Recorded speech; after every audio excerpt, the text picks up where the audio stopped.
Hello, readers. Welcome back. Today I'm going to be talking about The Long Way to a Small Angry Planet by Becky Chambers, originally published in 2014. So, to dive right into our overview, this book starts with a human woman fleeing from her life on Mars to join an interspecies light speed tunneling crew. What awaits her is a family and adventures beyond her wildest expectations. To go into the plot and pacing, the novel concerns itself mainly with character development rather than adventure, but each member of the crew does have a story that unfolds or a crisis to face. The pacing is fast and it's set in an exciting science fiction world. Now to go into the characters. Firstly, we have Rosemary Harper, who we start the story with. She's a human through which we are introduced to the Wayfarer. That's our spaceship and the setting for the majority of the story. On board the ship, she begins work as the ship's clerk to help organize documents and ensure the crew is compliant with all of the various legalities of the society. Next, we have Ashby, who is the human captain of the Wayfarer. He's very familiar with spacebound life, and he acts as the fatherly figure on the ship. Next is Dr. Chef, a kindly alien who is both the doctor and the chef on board the Wayfarer. Then we have Kizzy, who is one of the Wayfarer's two technicians. She's human and extremely talkative. Working alongside Kizzy is Jinx. He is the Wayfarer's other technician. He's also a human little person. Jinx has a lot of interest in tech and several body modifications, but he's never changed his height. Next, we have Sissix, who is a reptilian-like alien and the pilot of the Wayfarer. Then we have Artist Corbin, who is a human and the ship's algaeist. Corbin prefers to stay in the labs where he grows algae, which is the main fuel source for the Wayfarer. Next, we have Lovelace, who is referred to by the crew affectionately as Lovey. Lovelace is the Wayfarer's onboard AI who runs the processes on the ship and helps during communications. And last but not least, we have Ohan, who is a Senant pair. They are the ship's navigator, and they're able to understand the complexities of light speed travel, something that none of the other members of the crew or any other species, for that matter, can do. Now to talk about some of the prevalent ideas or themes within the story. Firstly, something that I thought was really interesting is within this story, humanity is not the dominant species. In so much sci-fi work, it's about colonization of planets, and for the most part, I think we're a pretty self-centered species. A lot of our art is depicting us. We like to think of ourselves as smarter and better than the rest of life on Earth, and this story kind of has an interesting departure from that idea, where the galaxy is full of multiple alien species and humanity is not really one of the even leading species. A couple quotes that I pulled from the book that I thought were pretty relevant and a little bit humorous even pertaining to this idea. Number one, Hermagians had money, Aeluans had firepower, Andrisks had diplomacy, humans had arguments. So those are just naming some of the four dominant main species within a government that is set up within this society. And it's kind of just pointing fun a little bit at what do humans have compared to those things in a lot of ways. And another quote from the book, which kind of depicts this message even further, is speaking about humanity. They were a meager species that would have been ripe for the picking if they had been discovered during the day of the Harmagian conquest. By no means is humanity depicted as completely clueless or useless or anything like that, but it sets the tone that they can really just be explorers and kind of discover this new world. And it also highlights the strangeness of it because we're not the center. There's so much else out there to be discovered and enjoyed here. I don't know if this was a super intentional thing by the author, but I just thought it was kind of interesting and different from maybe how I personally think of a lot of literature depicts humanity as a general species. So, but going a little bit more specifically into this idea of themes specifically, found family and queerness is hugely depicted in this story. So some of the crew members are openly queer, but there's also a character in the story who their entire species undergoes a gender transformation, and I thought that was a really interesting allegory for a trans narrative. Essentially, the species is born female, and the first portion of their life, they are female. They're able to give birth to children, be pregnant, all of those things. And then essentially as a form of, I guess, growing out of fertility within their female body, they become male at that point.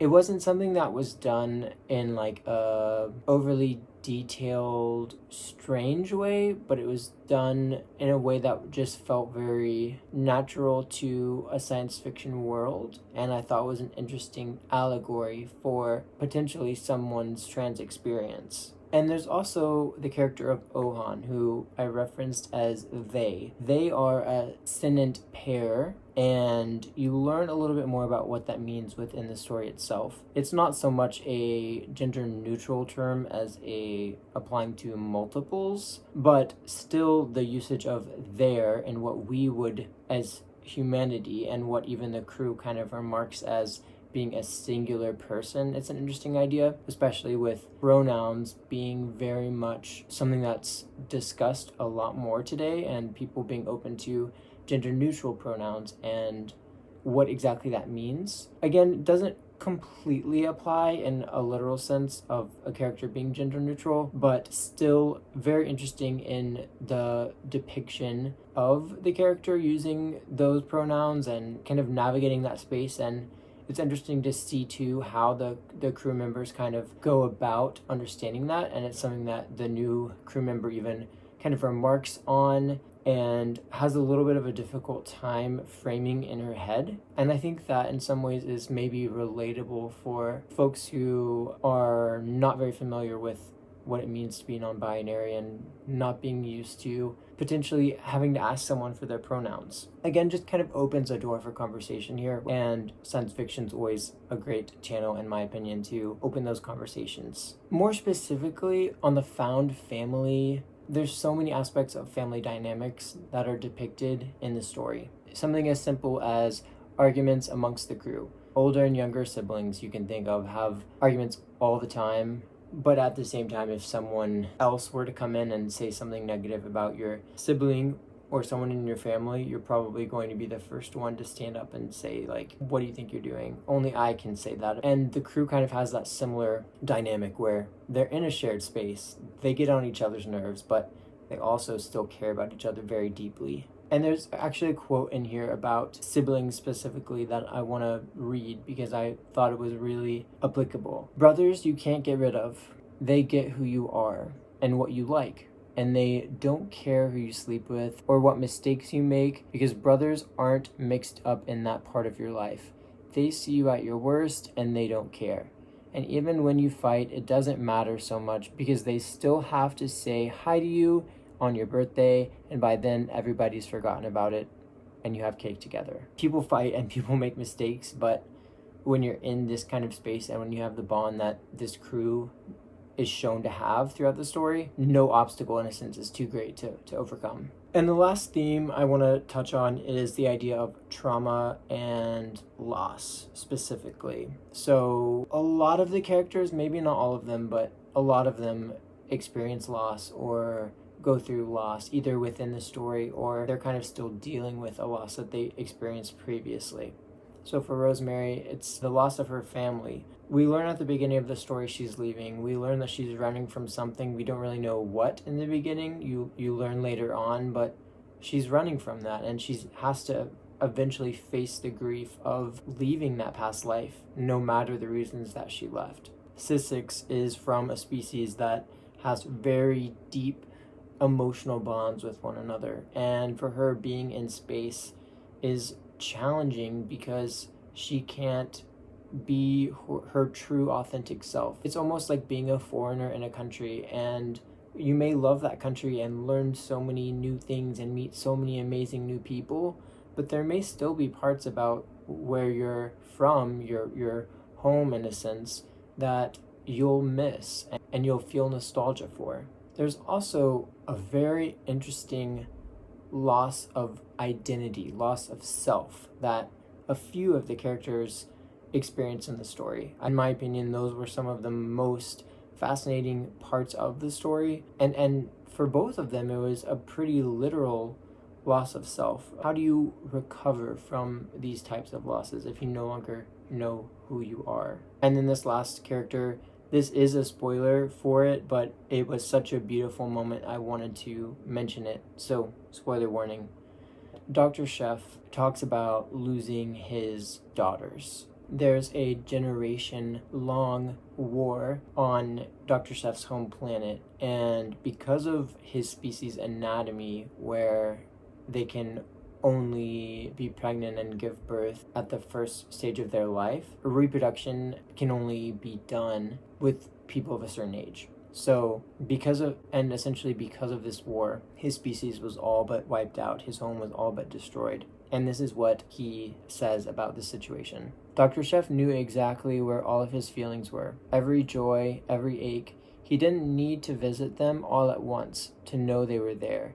Humans' preoccupation with being happy was something he had never been able to figure out. No sapient could sustain happiness all of the time, just as no one could live permanently with anger or boredom or grief. Beyond just a beautifully written sentiment by the author here, I think the theme that we're really getting down to is so true and important as well of, happiness isn't a constant state. It's something that has to be worked towards, for one, but it's also something that fluctuates, and without happiness you can't appreciate any of the other emotions. A lot of the characters experience a lot of really deep and complex emotions within the story, and kind of parsing through those and experiencing what they're feeling through the writing can be both really cathartic and insightful into how to potentially parse through some of your own emotions. Now to go into some of the good and the bad elements of the story. So firstly, I thought this had really amazing character development, character descriptions, and world building.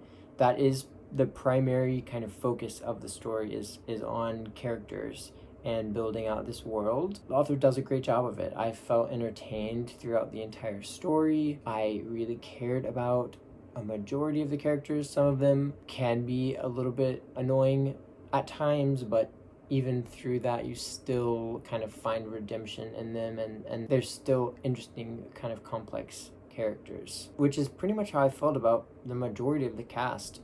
Everyone is pretty likable, and that goes for both the crew of the ship as well as side characters that we meet along the way. Regardless of if someone is good or bad or whatever, they're interesting, and I think the author does a good job of kind of depicting well-rounded characters. Also, for as much kind of world building as I felt like happened here, and meeting all of these characters and discovering about all of their different species and languages and the state of the universe, in a sense, the story is structured in a pretty easy to understand way. Rosemary joins the crew. We get to meet the crew through her eyes. Really good introduction into learning about the story and into learning, the setting. Who are we dealing with? Who's on the crew? What are their personalities, etc.